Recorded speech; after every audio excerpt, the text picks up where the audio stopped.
Hello, my friends.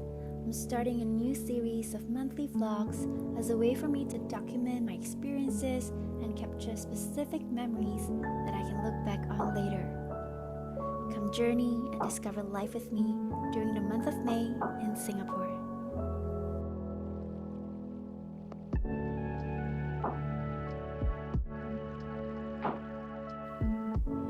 I recently decided on a whim to enroll myself in a traditional Japanese Usui Reiki course. I heard about Reiki 2 years ago and wanted to learn it last year, but didn't manage to make time for it. I've always been fascinated about metaphysics, energy, and consciousness, so I naturally gravitated towards it and wanted to understand more about this universal life force. I love being a student and being open to new learning opportunities and experiences. I always feel fulfilled and happy when I learn something new. I enjoy listening to the teachings from my Shihan and practicing Reiki meditation together. I felt a sense of ease and calm towards the end of the lesson, and I'm deeply grateful to my Shihan for imparting Reiki knowledge and sharing his life experiences with me. Now, I'll begin my 21 days of self-practice at home and will share more about my progress with all of you again. Earlier this month, I was searching for creative ways to celebrate my coach's birthday and decided to sign us up for an introductory pottery session where we could have fun and practice mindfulness together. It was my first time attempting pottery and I was really looking forward to it. But you know how sometimes we are so afraid of how silly we might look in front of others and end up not trying at all because our anxiety and fear are just eating us up inside?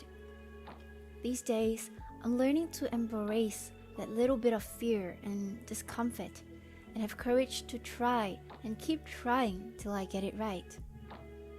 And whenever I've become anxious, I will tell myself that I am excited because they both have the same physiological reaction in our bodies.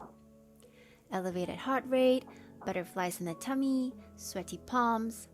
So when I tell myself that I'm excited, I'm teaching my mind to interpret and approach this new experience positively.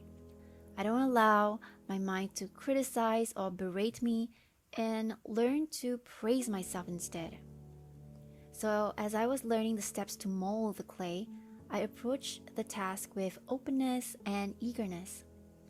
Having a beginner's mind helps take away that unnecessary pressure that I need to know everything and get it right the first time. After I was finished with the first clay, I told myself in my head that I am fantastic, considering this was my first attempt. I'm thrilled that I had so much fun discovering this new activity with my friend, and I will get better at this. I didn't beat myself up because I know that if I did, I would do it the second time, and the third, and so on. And I didn't want to have the next time be something that would frighten me. I didn't want to dread learning or making pottery. So before I started on my second clay, I thought about what I could do differently this time. I set an intention to focus on being mindful and present and have fun during the process. Praise and encouragement builds our inner spirit and helps us acknowledge our power. We can't expect ourselves to get it right the first time. Getting good and even great at things takes time, patience, discipline, and lots of trial and error before we finally make progress. I've learned not to strive for perfection, but instead strive for excellence and give my best at everything that I do. I believe that how we do anything is how we do everything. So cultivating an empowering mindset and a positive attitude is important to me. My family and I were insane for waking up at 4:30 in the morning to hike Mount Faber the other day. It was still pitch dark when we arrived at 5:30 a.m. Exploring and finding our way around the park was an eerie experience and completely laughable. We were all trying to mask how scared we were by chatting with one another on our way up to the peak. Finally, day broke and we made it to Henderson Wave. The morning sun was beautiful and we stood there for a while admiring it all together. It always brings me so much joy to spend Sundays walking with loved ones. After the 2-hour hike, we Googled to find a nearby cafe that opens early so we could have some breakfast before making our way home. We loved the ambiance here. It was quiet and had a calming vibe to it. The food was wholesome and delightful, and we took our time to savor every bit of it while enjoying the sights and scenes around the neighborhood. Mental health advocacy has always been close to my heart and something that I'm deeply passionate about. Having struggled with a mental health condition and autoimmune disease for many years brought me immense pain, grief, and suffering. But through what seemed like insurmountable challenges and adversities, my experiences also taught me many important life lessons that have shaped me into the strong, resilient, and empathetic person that I am today. I wanted to give back and contribute in a way that is meaningful for me and valuable for others. It took me a long time to feel ready before I found the courage to speak up and share my story.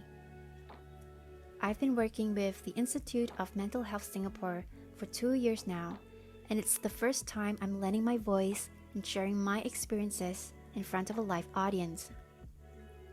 I stayed calm until 5 minutes before the session began. I started to feel tangles in my tummy. Thankfully, I was in good company and got to speak to an audience that were open, understanding, and receptive.